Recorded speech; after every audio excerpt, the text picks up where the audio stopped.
should be Afsin now coming to the stage and me sitting down here, and then the others coming to the stage.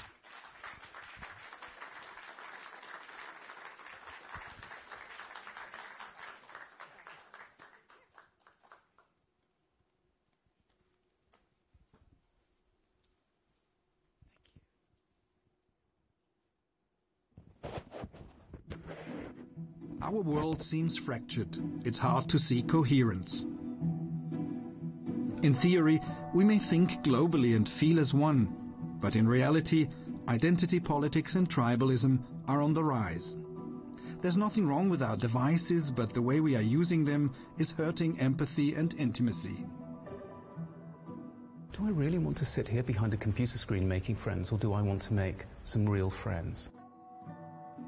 And appreciate what makes them different from ourselves? Unconscious bias comes from upbringing and experience, but with a bit of conscious effort, we can manually override our unconscious bias settings. Discrimination comes in many forms. Being little in a big-sized world. Basketball player Jamani Swanson may be short in stature, but is big in dribbling and scoring for the Harlem Globetrotters.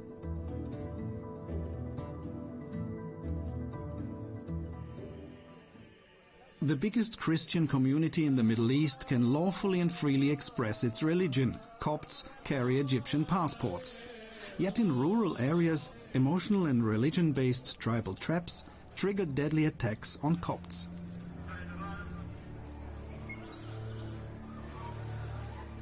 Ethnic minorities face systematic discrimination from governments.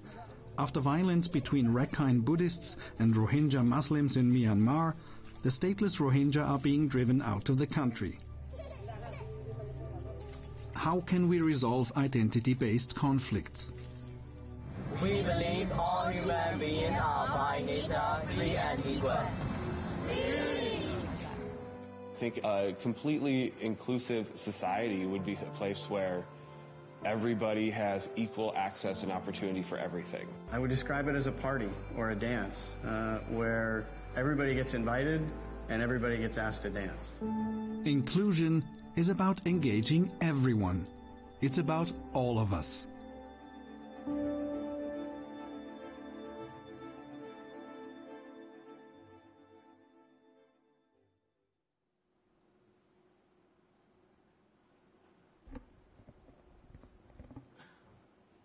Hello, everybody. Thank you so much for being here, and welcome to the Open Forum in Davos. It's a great pleasure to be here, and I have to admit I love the format as well because it lets us communicate with the Davos community as well, not only those guests at the conference, but also with you. Many thanks again, once again, to Peter for the introductions.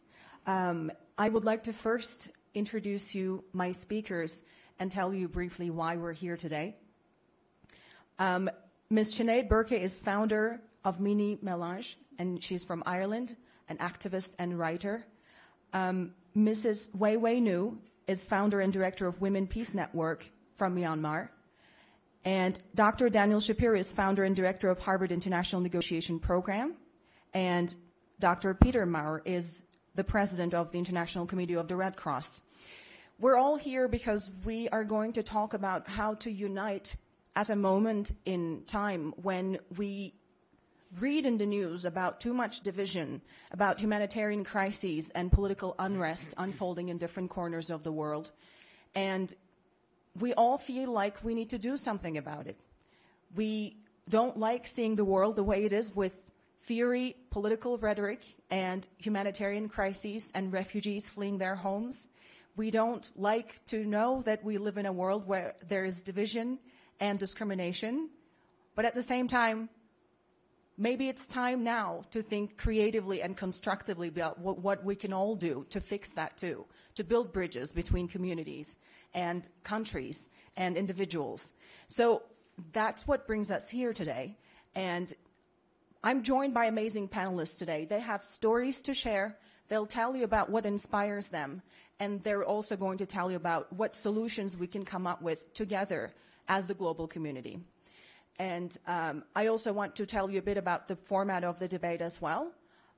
If you have any questions that you would like to ask our panelists, you will be allowed to do so, and we will have time for it towards the end of this session. We have about 20 minutes for your questions. And for the beginning, for the first section of the debate, for the panel, we're going to hear from our panelists, and they will share their perspectives with you. So, having said that and taken care of quick notes for housekeeping, I would like to first turn to Sinead Berkey, because she has, I'm sure you've seen her TED Talk and her video, and if not, you've read her interviews before. She has a very strong voice, and I would like to hear from her. What inspires her to do the work that she's doing? And what solutions do you have in mind in terms of bridging those gaps? And what challenges have you faced? So just share with us your story, Sinead. Good morning. Thank you so much for that very kind introduction. My name is Sinead Burke. I am an academic writer and advocate from Dublin, Ireland. And as regards to where my passion or interest for this field came about, it was probably the moment I was born, if not the moment that I could speak. And if I could bring you back to the 19th of September, 1994, that was my first day of elementary school. You're all very quickly trying to guess my age. I'm 27. And I walked into that room to 30 strangers, children, and introduced myself by saying, "Hi, my name is Sinead. I have achondroplasia." That's achondroplasia. I was a very advanced 4-year-old. And said that I'm going to be an elementary school teacher. For me, the notion of education is what combats so many of the challenges. It's what breaks down cycles of poverty, of oppression. But despite that, I went through a school system and an education system where nobody at the top of the room looked like me. I never had a teacher that was physically disabled.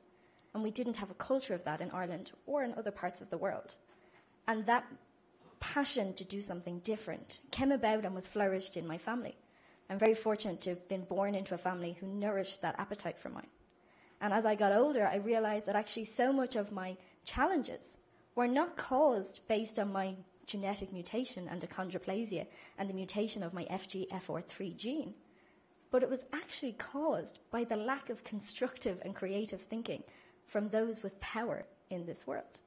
So, for example, my greatest difficulty is that I live in a world built for you.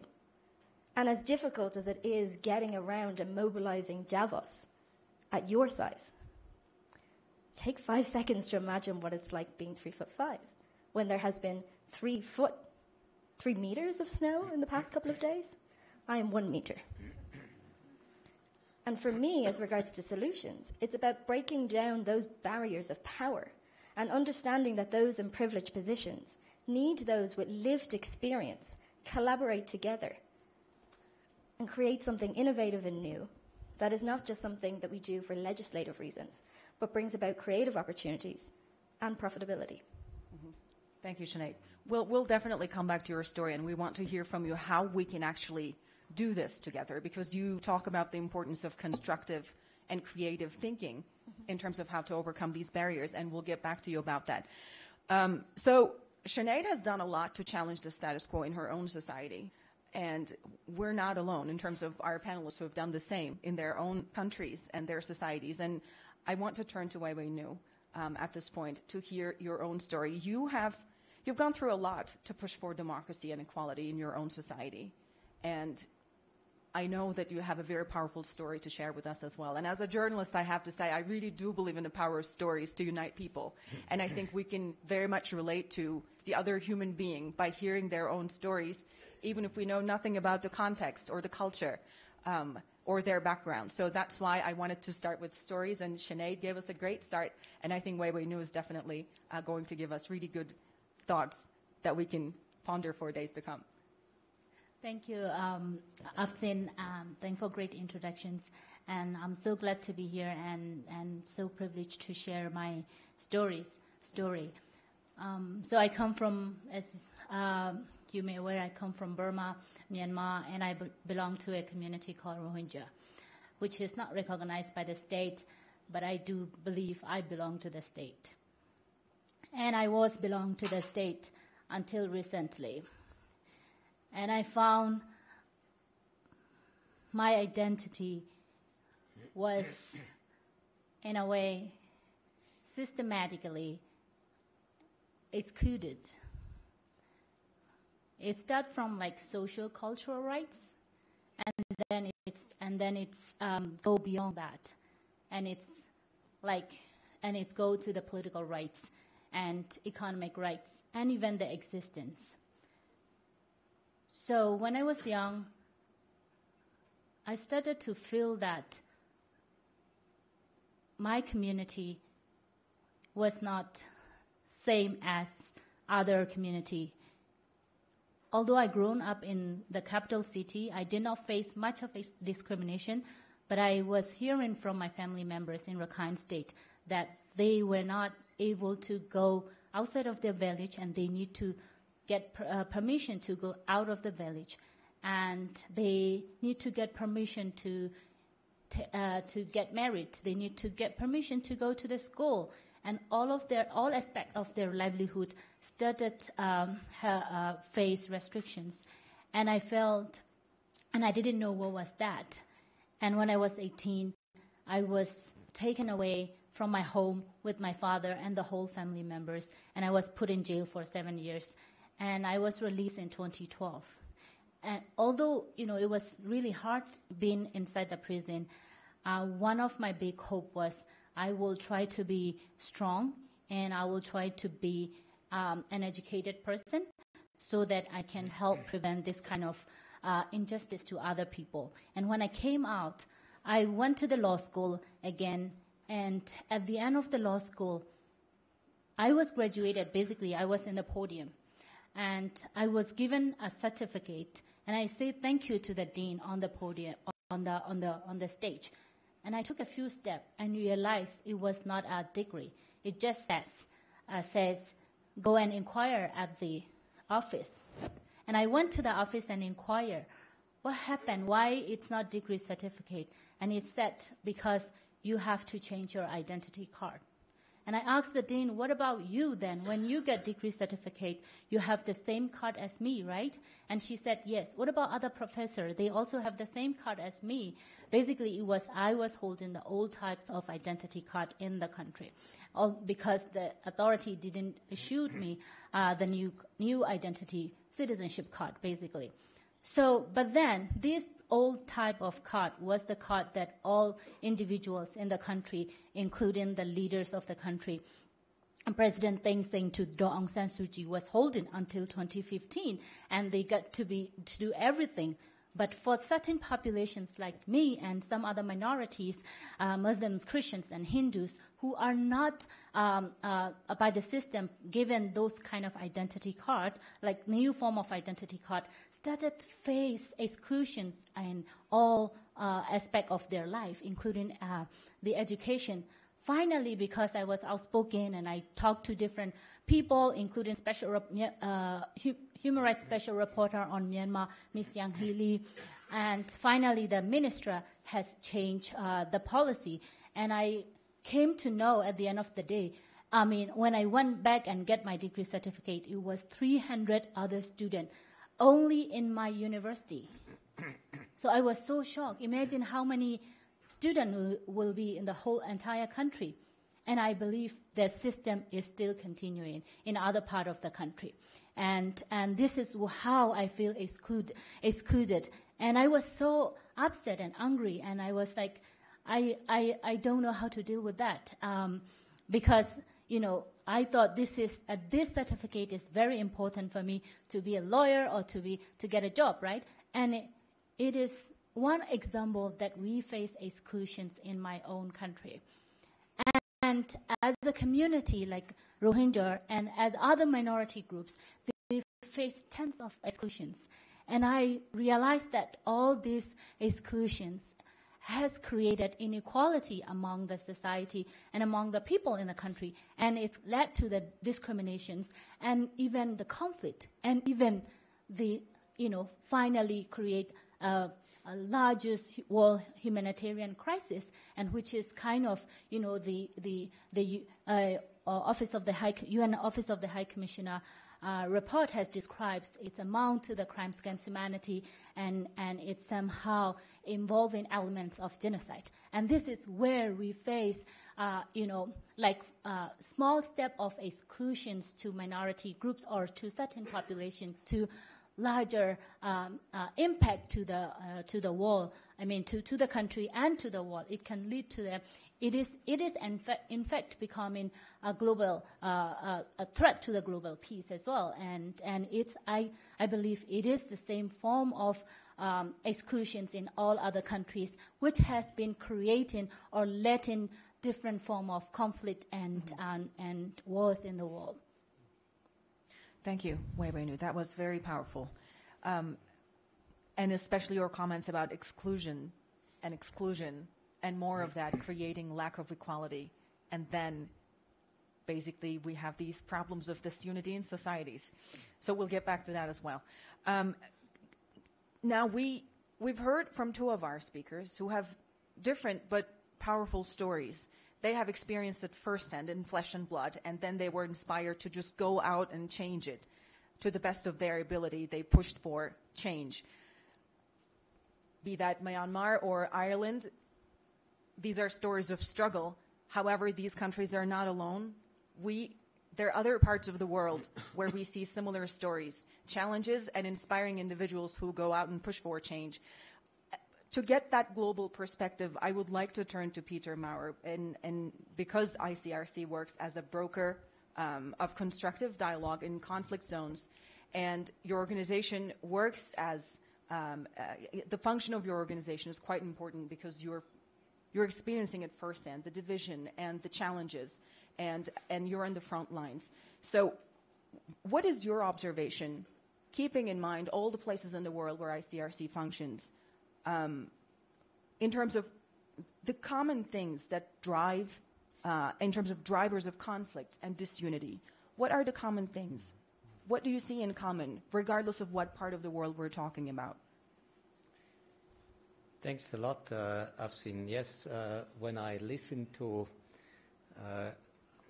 the two previous speakers, and when I look at the 25 large front lines and fracture lines in which most of our resources and energies are spent at the present moment, there's no surprise that what you just heard resonates and can almost be built into a model because it's always the same.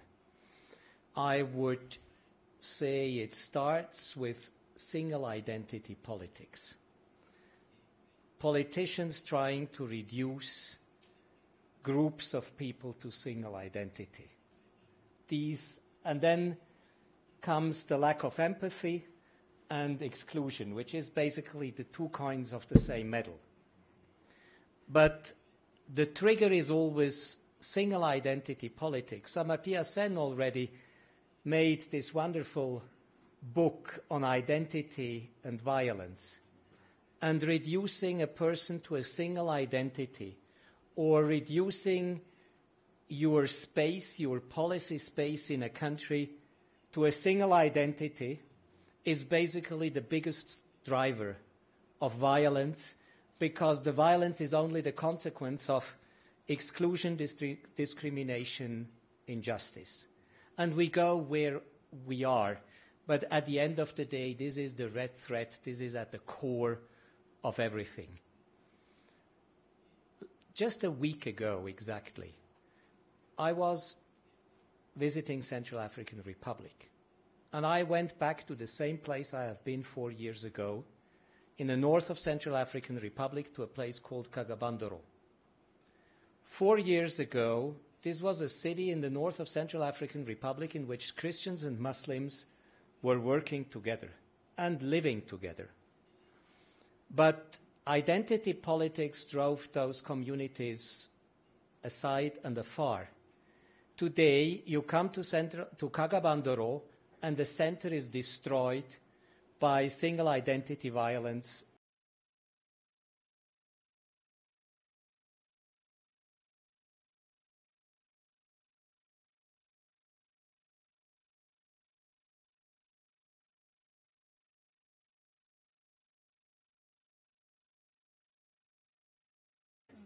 And they have their own markets, and they don't visit the respective other markets. And in a no man's land between, there is a hospital run by ICRC and a UN peacekeeping operations. This is a devastating story and is a devastating picture of what happens when you let single identity policy and violence drive political agendas. And if we can't accept, and this is a place also to discuss globalization and identity here in Davos, if we can't accept that globalization leads to the situation where we have multiple identities, and we are not just the ones or the other, but we are the ones and the others. And it is up to each individual, to each community to define its own identity, and not to others to impose a definition of what identity is. If we don't break this cycle, we will just continue the mess in which we are. And it is a mess, and a major mess, because we run from escalation of violence to other escalations of violence. I think that's maybe the main message. What can you do afterwards? And here we can expand a little bit later, but just a small allusion to it. I think at the present moment, humanitarian work as we conceive it, as neutral, impartial and independent work by intermediaries to re-establish trust amongst communities, is basically the first core step to turn the tide. Though that's what we are trying to do, at least. Not shift the discussion to necessarily what is your identity, but shift the discussion, what can we do together? And how can we craft a humanitarian program which, again, makes people work together for the common concerns they have? So one of the strategies we are driving in those situations is to find projects and issues and to frame them along which forces communities to meet again, around the water distribution system, around the health clinic, around the basic elementary humanitarianism. But it is of deep importance in peace building, because while we are a neutral and impartial actor, at the end of the day, we should represent, and we want to represent, an important building block for building peace. And this goes in having the community accept each other when they meet at the water distribution system. Dr. Maurer, thank you for that. And we will indeed get back to you to talk about how we can come up with solutions. But first, I would like to go to Dr. Shapiro. And we've heard stories and we've heard personal accounts of struggle. And from Dr. Maurer, we also heard about conflict zones and a very striking example of communities, people who live perhaps blocks away from each other but not even going to the same supermarket. Yeah.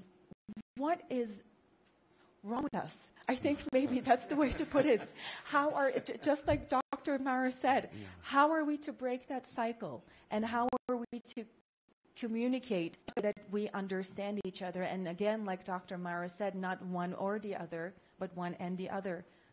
Is it that hard? What is it that is so hard about it? And why is it all similar? Like he said at the beginning of his comments, it's more or less the same thing wherever you go in the world. Why? First, thank you for this opportunity to be here today and to hear the stories of my fellow panelists. It's very moving. I think the question of what's wrong with us also connects very deeply with the question about what's right with us. Every act of violence has been committed in the name of virtue. Every actor who has attempted to do something that many see as atrocious, from their perspective, you ask them why, and at the very least, they have some rationalization about why they are doing what they are doing. I appreciated the video at the beginning of our session that spoke about the challenge of tribalism in our world. As our world has become more and more globalized in the last 20, 30 years with Google with economic interconnections as never before, and so on, I think that has placed the human being in a very difficult circumstance. And it is about identity, I think. How do we define who we are in this massive expanse of identity? If we are all interconnected and we're all deeply, we're swimming in this single ocean together, who am I? And I think it's very easy at that point in time to retrench to tribes. Is that a fundamental thing for humans to feel like they have a certain identity and this is what I belong to? Is that the only way to feel comfortable? I think it's a beautiful thing. This is where I think it's a problem, and it's an opportunity. It's a beautiful part of the human capacity. What do we want at core? What do we feel most connected to? It is our family. And when I feel afraid, I withdraw. I call my mom, and my kids call me. We withdraw to family when we feel threatened, when our identity feels threatened on some level. You look at the global society we have right now, identities are feeling threatened. And I think that is in part a systemic problem, and so people withdraw. The fact that we're withdrawing to who we see as our close family, I don't see that as the problem. The problem is how we deal with our differences. Are we going to deal with our differences through active violence and militarism? Are we going to deal with our violences through political activism? Are we going to deal with our differences through conflict resolution, through trying to deal with things more effectively? And I think right now, at least in the United States, I can say, there's an air of thinking, conflict resolution, trying to work things out? No, that doesn't sound right. And it's more, well, let's move toward whatever side you're on, political activism, and for some, even violence. But help us understand that. I think that moment is crucial when we think, oh, there's no way we can talk about it. Yeah.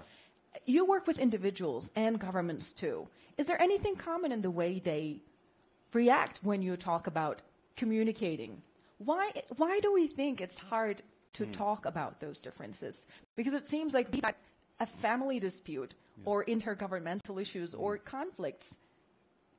Do they have something in common? Absolutely. I think when my identity feels threatened, I fall prey, we all fall prey at that point in time to a shift in mindset. And I call this mindset the tribes effect. and there are three basic characteristics, as I see it, to this mindset. One, it's adversarial.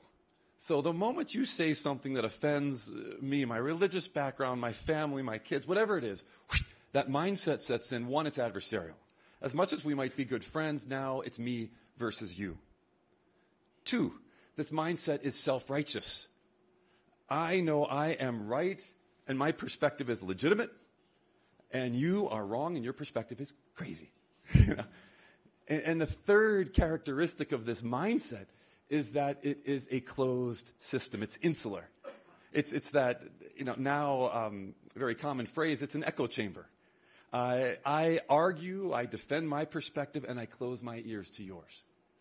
And I think it is that mindset that is a self-preservation mechanism. It is common to all of humanity, and yet it is also a major challenge in terms of communicating effectively with the other. We ought to, it happens to all of us. Automatically, the blinders go up, and I can no longer hear your perspective. As much as I think that I'm a good and compassionate person, I just can't hear you. I want to go back to Sinead because both our speakers mentioned the role of the internet helping or hurting. Let's look at that a little bit. We have a hashtag for this forum. We're snapping pictures, posting them on Instagram and Twitter. You're probably quoting our panelists and tweeting about them. That's great. We feel connected. But at the same time, I want to take a moment and think about this for a bit. What do you think about this echo chamber effect, the algorithms? We follow people who think like us. Are we exposed to how other people are thinking about the world that we live in? What is your take, Sinead? Because I know that you really try to get this message across and you believe in the power of online communication too. So I'm especially curious what you think about this. For me, the role of the internet and social media platforms in particular have been personally and professionally transformative. As an educator, I'm entirely conscious of the negative impacts of the internet, particularly for the next generation and those currently trying to find out and to scaffold what their identity is among a narrative that tells them they are not thin enough, they are not beautiful enough, or whatever might be playing out online. However, for me, the internet came to its peak when I was already formed in my thoughts and opinions. And in terms of traditional media and its representation of minority voices, it was always incredibly sensationalist. I have done interviews where the first question is, when did you realize you weren't normal? And my response was, what's normal? I have done interviews where the content is supposed to be about advocating for change. And the first question I get is, what do you say to a guy at a bar? Because not only am I disabled, but I'm a woman. And for me, the internet gave me a platform where I had autonomy and agency over my own rhetoric and communication. And yes, that brings about echo chambers, and they can be problematic, but they can also be incredibly empowering too. And for me, the internet is a place where I could do simple things, or at least they seem simplistic, where, as regards to language and the politics of language for identity, I don't know if you know, but the word midget is a slur. It comes from an era where little people and people with dwarfism were presented in circuses and freak shows, and this is the language that was used to market them to those who weren't othered. Society has changed, and yet in many ways our language has not. As an educator in Ireland, I speak the Irish language. And for all of my life, there was no word for little person. The only word that was there was avok, for dwarf. And whilst I say that I have dwarfism, I would rarely describe myself as a dwarf. So I emailed the organization responsible for the language and said, how do I get a new word put in? They said, what's your suggestion? I said, well, the direct translation for little person is dinabiog. And they said, give us some time. And it's now in the dictionary.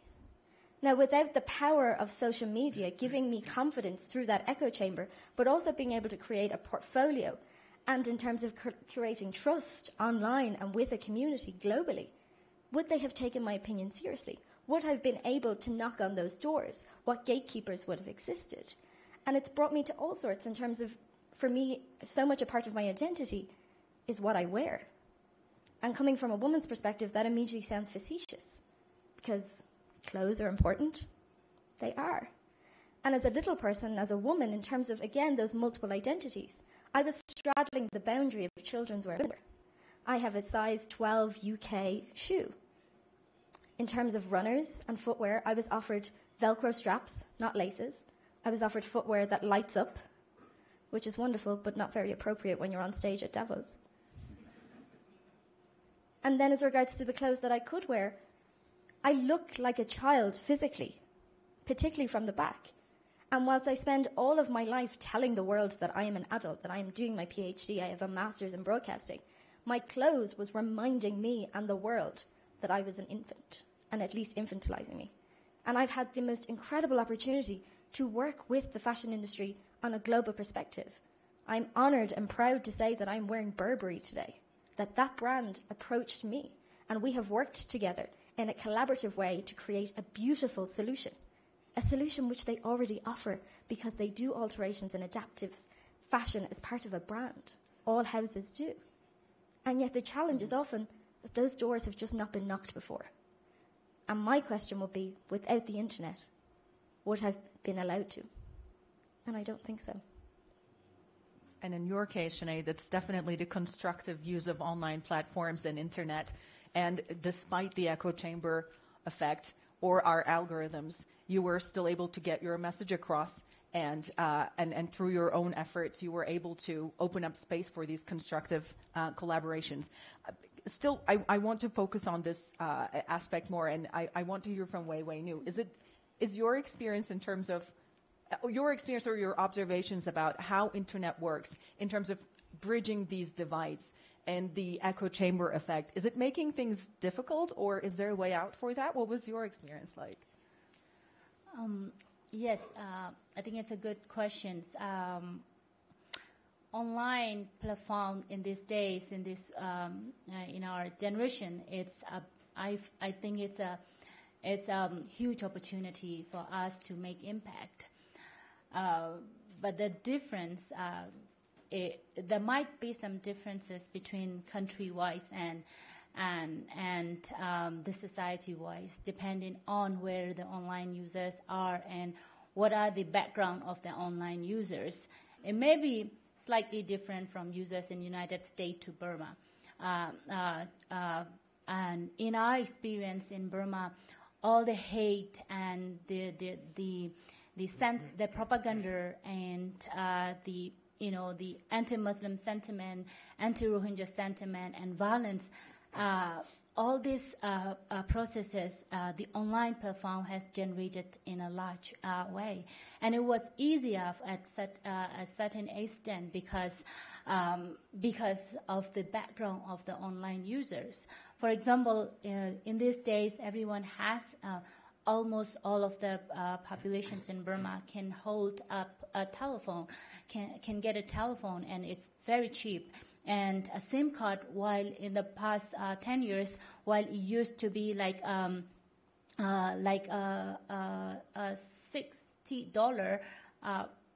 $600 now is like $1 or $2. So it's become very cheap and everybody can use it. And given having the political background in the country, having under the military dictatorship for more than 5 decades and having very poor literacy, education systems and very low literacy rate, everybody can just use online and get on the online and express whatever they want.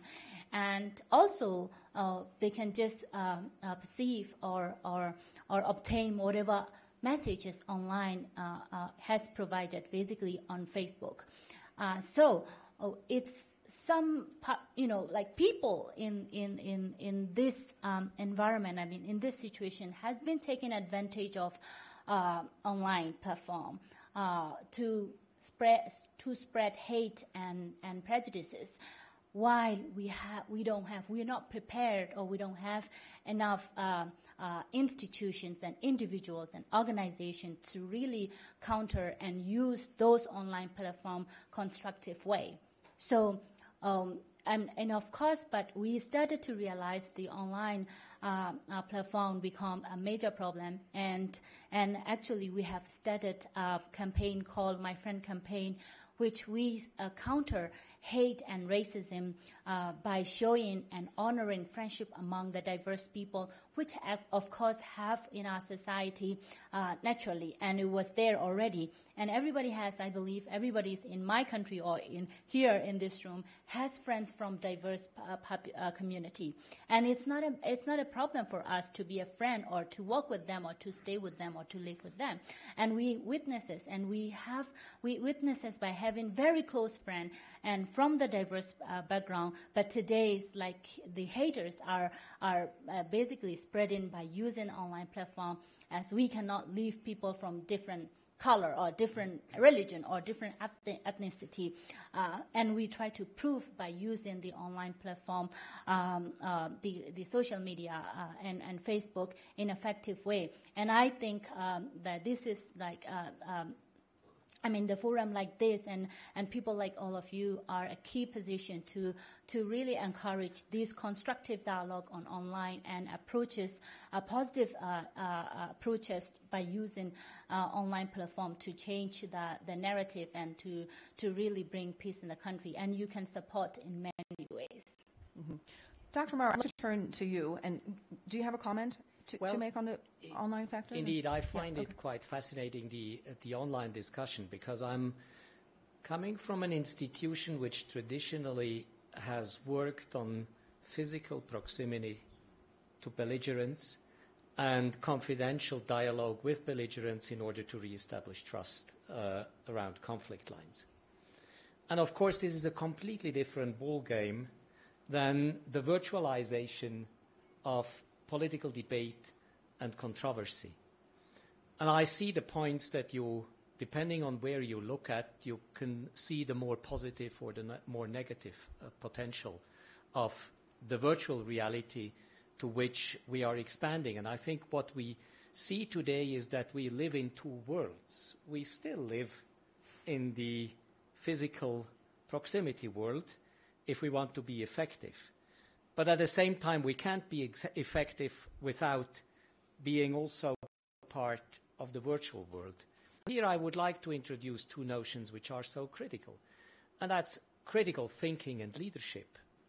Because without critical thinking, which is value-based thinking at the end of the day and which allows you to make judgment on what is true and not, you will get lost in real as well as in virtual realities.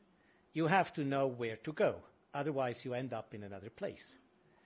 And I think leadership is important, and not leadership in terms of hierarchical leadership, but community leadership. And leadership has something to do with the ability to go to transcend borders, to go towards the others, because the whole idea of dialogue only works if you are not trapped in what Daniel said beforehand, into the primitive reflex of when some of your identity is challenged, that you close up doors and you go conflictual. So one of the critical issues, be it physical or virtual, is transcending borders, transcending identities, and try to understand where the other is coming from, and also try to understand the complexity of the world in which we are. Nothing that we do can be reduced to single identity. We live from others, we live from communities, we live from society, we live from globalization, wherever we are. So somehow we are at the present moment, and I think Dan alluded to it, and it was very interesting, that somehow the counter-reaction to globalization and connectivity is identity politics.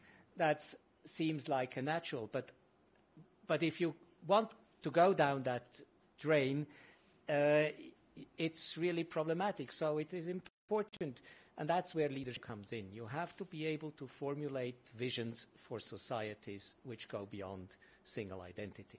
Let's talk about that for a few more minutes with you, Dr. Marr, and with you, Dr. Speer, and then I would like to turn to our audience, because when you say it's so important to transcend borders and identities, and at the beginning of this discussion we said we're having this conversation at a time that identity politics is on the rise, and borders have become so important, and identities have become so important with the rise of right-wing populism, and putting up barbed wires to protect a certain country's borders from the influx of refugees, or just talking about border security.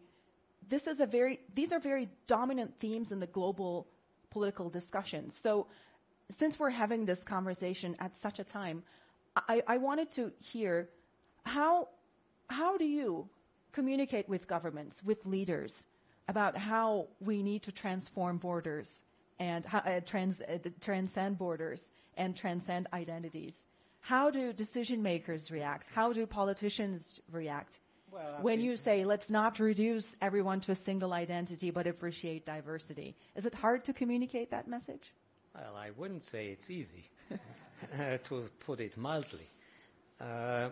And it's difficult because of the half-truth character of populist argument. And I think half-truth is always, there is something right, and therefore it's much more difficult to contradict. If somebody is completely wrong and says outrageous things, that's not my problem. But governments today are much more refined in propagating half-truth and half-truth solutions. And I think the only recipe which is really promising and which is interesting is go to evidence-backed experience.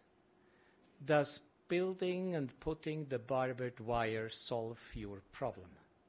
Most likely not, and evidence is strong to suggest it won't. Is there something else? And that's where I think in the modest area of competence that we have as a humanitarian organization, we would try to suggest, propose, define, engage government and actors, political actors at large, into trying to find solutions which work for the problem they have, and not throwing solutions which don't work to problems which are probably not the ones they really have.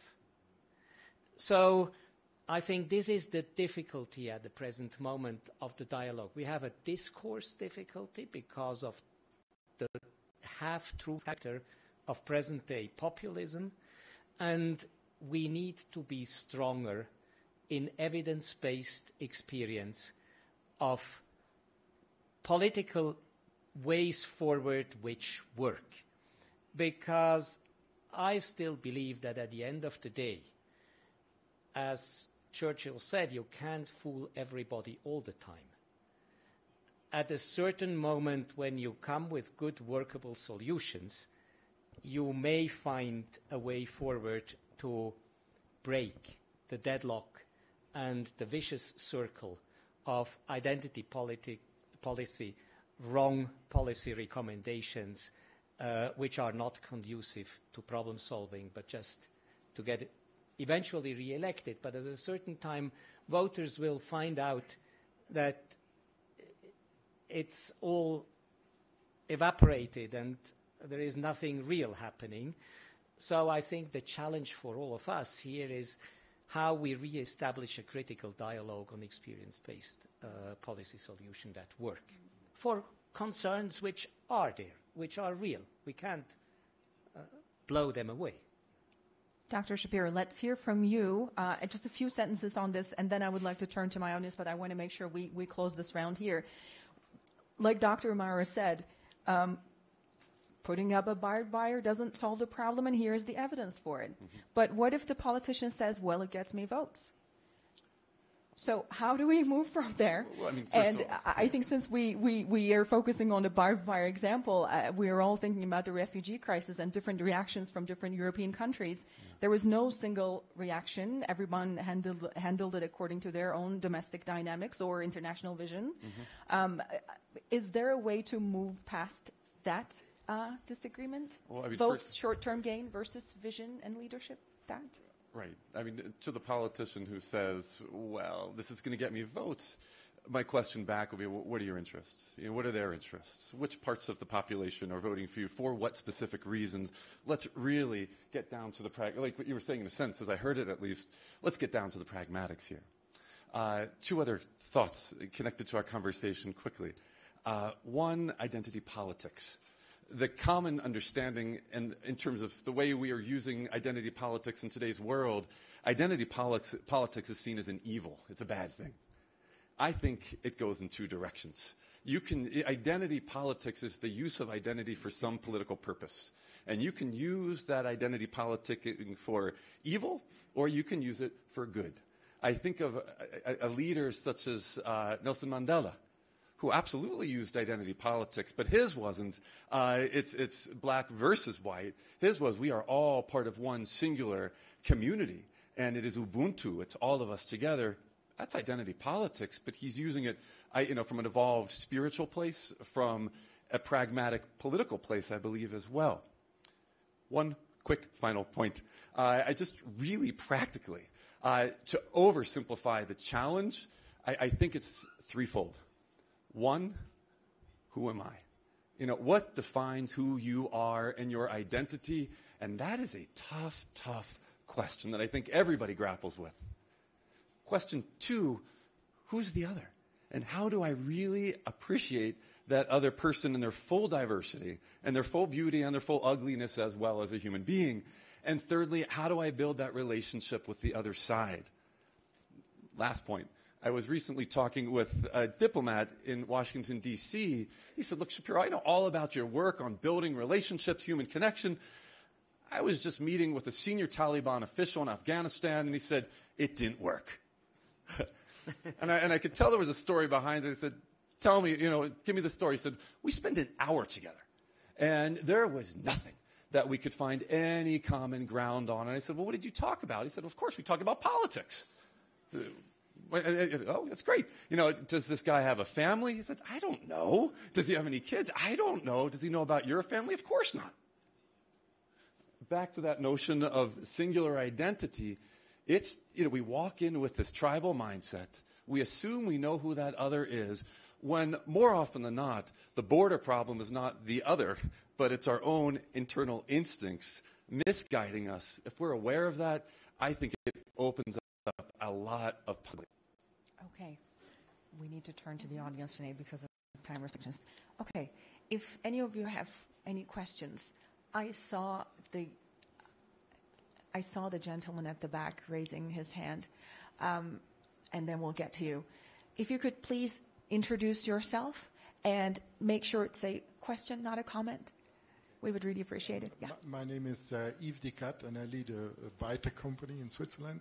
So my perspective is more from a business, industrial perspective. First question is, two short questions. The five of you seems to have a lot of insight in the key issues of globalization and even have some solutions for it. So my question is, why is it so difficult to implement those solutions? And the second question is, if I look at global multinational companies, they seem to be able to operate rather seamlessly across borders. I mean, if you see companies like Nestle, Novartis, Apple, they will operate in Myanmar like in Switzerland. And so I think they're able to do that by avoiding politics and religion in a certain way. So by being more pragmatic. And my question is, why can't we take some of that pragmatism of large multinational companies and take that into ruling other organizations? Thank you. Let's get all the questions and then go back to our panel. You, sir, I saw you.